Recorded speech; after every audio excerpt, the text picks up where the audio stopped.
Go. Hi, ఎలా ఉన్నారు? అందరికీ నమస్కారం. వచ్చేసాను మళ్ళీ మీ Vineela Rekha all in one Rekha channel అండి. ఇప్పుడు నేనేం చేస్తాను అంటే ఇవి గులివెందలు అంటారు.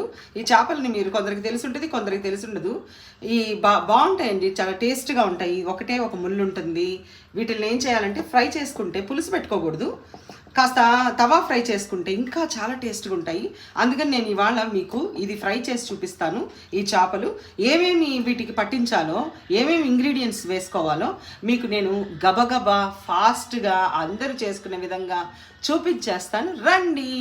ఇది చూడండి, ఈ ముద్ద ఇలా చేసి పెట్టుకున్నాను. ఏమేమంటే ఇందులో ధనియాల పౌడరు, కారము, అల్లం వెల్లుల్లిపాయ పేస్ట్, తర్వాత కొంచెం సాల్ట్, అంటే రుచికి తగ్గట్టు. ఇవి సముద్రం చేపలండి, సో మనము ఉప్పు చూసుకొని వేసుకోవాలి, రుచికి తగ్గట్టే వేసుకోవాలి, ఎక్కువ వేసుకోకూడదు.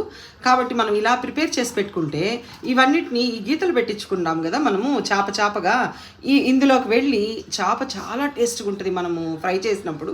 ఇది నేను అప్లై చేసే విధానం చూడండి, మీరు కూడా అలాగే అప్లై చేసుకొని మీరు ఫ్రై చేసేసుకునేదే. చూడండి, ఇది ఆల్రెడీ నేను చేసి పెట్టుకున్నాను. ఇది చాలా ఇలా మంచిగా ఇది కానీ ఒక హాఫ్ అన్ అవర్ కానీ 1 అవర్ కానీ మ్యారినేట్ చేసి పెట్టుకున్నాం అనుకోండి, అబ్బబ్బబ్బా చాలా టేస్ట్గా ఉంటుంది. చూడండి, నేను ఇందాక చూపించినట్లుగా మళ్ళీ నేను మీకు అప్లై చేసి చూపిస్తాను.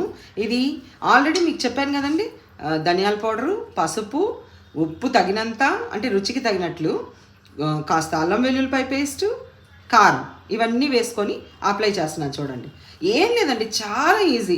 ఎంత టేస్ట్గా ఉంటుందంటే మీరు చేసి నాకు చెప్తారు, అబ్బా ఎంత బాగుందండి టేస్ట్ అంటారు. ఎందుకంటే లాస్ట్ వీడియోలో నేను చేసినటువంటి చికెన్ ఫ్రై చూసారు కదండి, అది చాలా బాగుందన్నారు. అలాగే చెప్తారు మీరు. ఇది కూడా ఎంత బాగా అప్లై చేసేసానో, ఎక్సెస్ ఏం లేకుండా మనము కారం అంతా అన్నీ మంచిగా ఇది ఒక హాఫ్ అన్ అవర్ మ్యారినేట్ చేసుకుంటే చక్కగా పట్టేస్తుందండి. అప్పుడు ఇంకా టేస్ట్గా ఉంటుంది.